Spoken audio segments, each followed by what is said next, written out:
Okay, hello. So I guess I should probably give you a little bit of background of why even this talk came up so late. So I've been at the conference for a few days, and constantly I've been hearing about ubiquitous language. This is great, but somehow in this language we've entered some terms and some words that I'm not too sure I'm really happy with.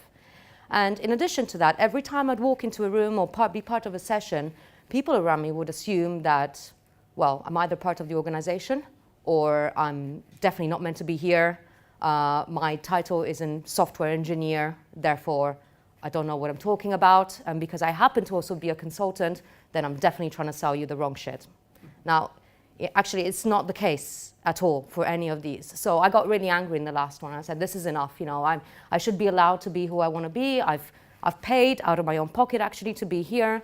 Why the hell is this experience so hard for me? So I thought maybe we need something to talk about biases and the importance of dealing with the other.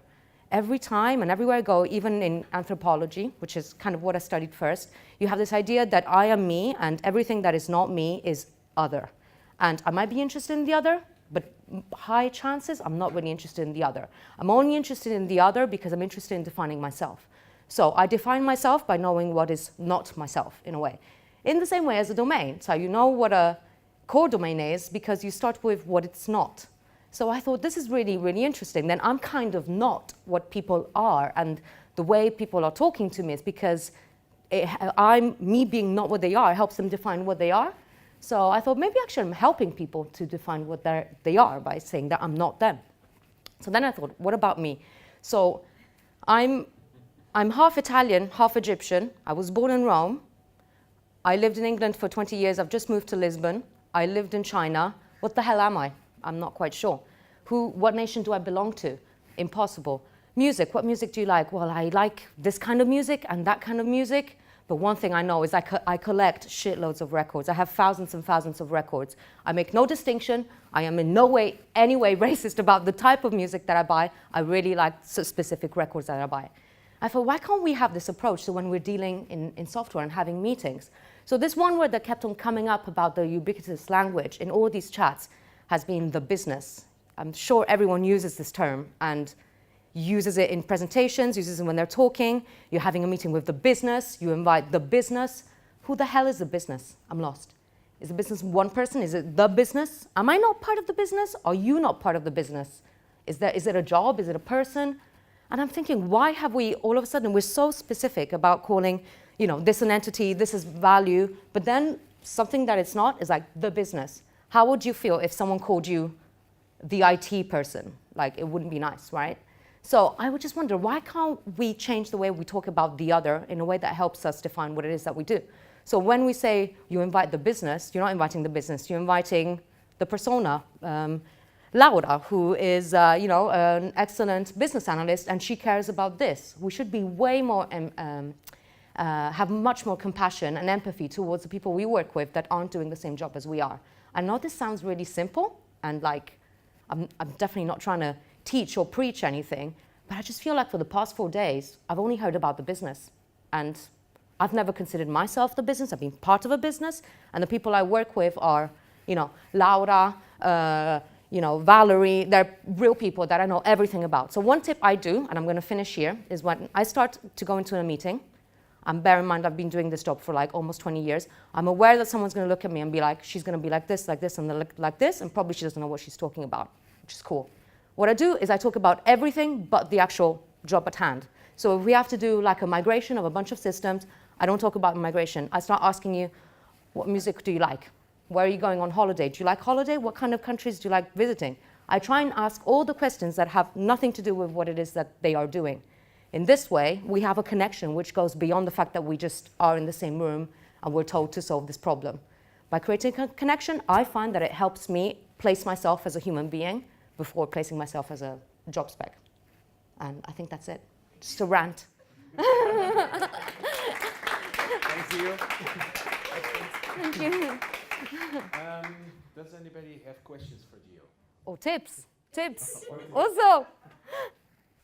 Thank you very much. So it is a question about something that an experiment that we did, which was to co-locate. I'm going to use the word business and IT. I'm sorry about that, but co-locate developer, business person, whatever. And initially it worked really well, but then there was a feeling of there was a power struggle. So I'm just wondering, do you have any tips to kind of prevent, I don't know, prevent like a power struggle between what people who identify themselves as a business and identify themselves as technology kind of being separated? Okay, so I can think of a few things, but one thing for certain, I wouldn't create two lists, IT and business. That's like the big wrong thing. I would actually do something that I think the lady at the back did yesterday in a presentation about outcome-oriented teams. So I would try and understand what stuff are these people interested in seeing, and what stuff are these people interested in seeing. And surely if there's a match, they should be working together. They could be working together. Or even if there's absolutely no match, so complete negation of each other, it's quite interesting to put them together and see what they can come up with. I think the issue lies in the categorization that we've done about people, because we're so flippin' lazy. We can't even be bothered of having a chat. So if we can't even be bothered of having a chat, then why does a business even exist? Like I'm completely lost, honestly. I'm completely lost. But that would be my tip. Definitely no distinction. For me, IT doesn't exist. It's a thing. It's not people. As business is a thing. It's not people. That's my thing. Does it answer or help? Yeah.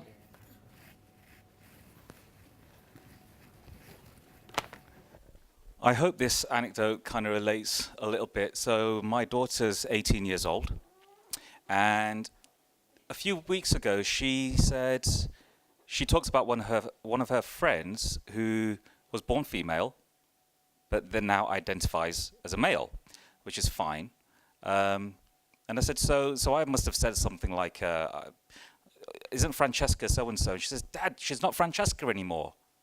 And I'm like, so how do I know that? How do I know what to call her if she's going under the name of Oliver now?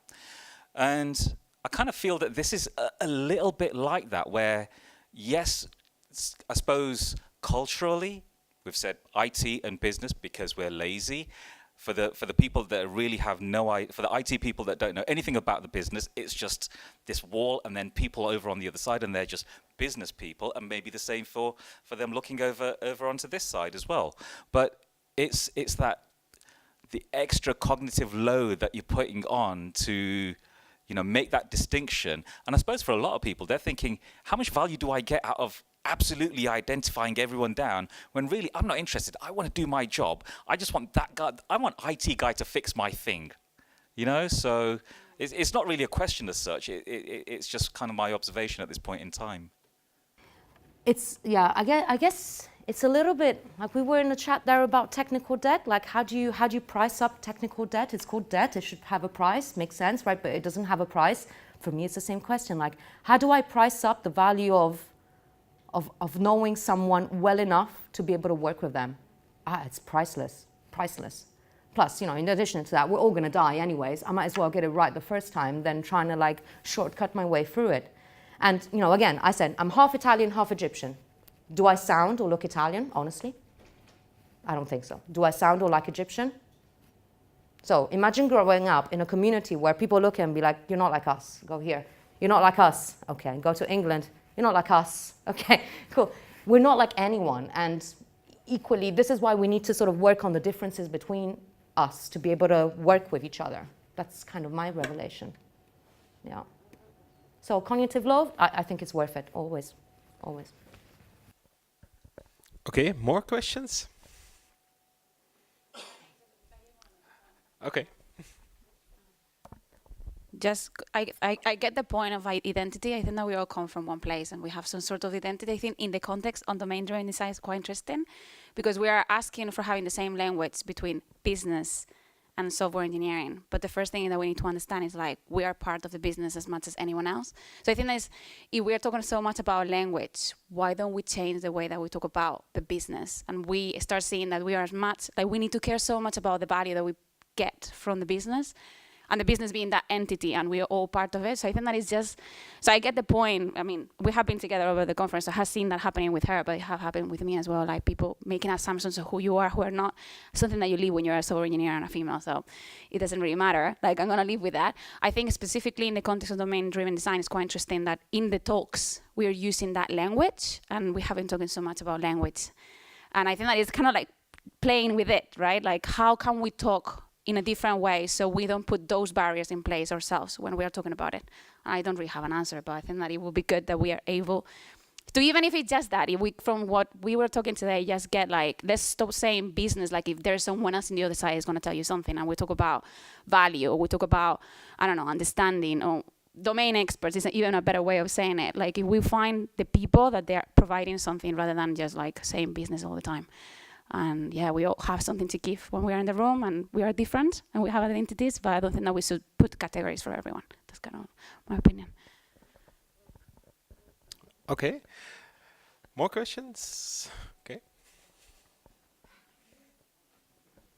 Thank you very much for the talk. It's an intriguing topic that you put to us. So the business is an entity at the end of the day, but no matter whether we like it or not. To follow up on your example, you work with Paul, you work with David, but tomorrow it's Dorothy and Dave's gone. But the business remains the same. So if you were, because you are frustrated with the whole thing, if you were to give it a name, how would you call that? It's process, it's people, and doesn't business kind of sound okay? No, absolutely not. Actually, like, I'm sorry, I'm also very expressive, and you can't, what you see is what you get, you know what I'm saying? So actually, okay, one day I work with Paul and David, the next day I work with Jack and Jill. Names are names, but what those names and people want to get out of what it is that they're doing is very unique. So there is a chance that Paul today needs to get this kind of value that Jill will need to get once Paul is gone anyways.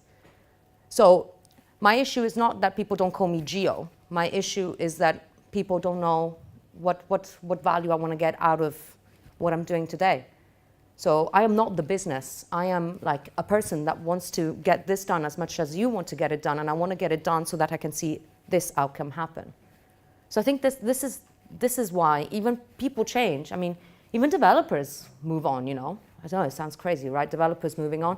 Everything moves on. The language also, like Pascal doesn't exist anymore. Now we have something else. That's changed, but we haven't said that the whole thing is now completely different. It was, yeah, kind of a name is just a tool for something in a way. Geo is just a way of calling me. But me, my essence, goes beyond my name, beyond what I do, and it's what the outcome I want to get out of what it is that we're dealing with. I know it's a little bit. But we are also scientists. We generalize. It's what we do. But we need to stop doing that because nothing is generalizable. However, it's very useful. It's an abstraction.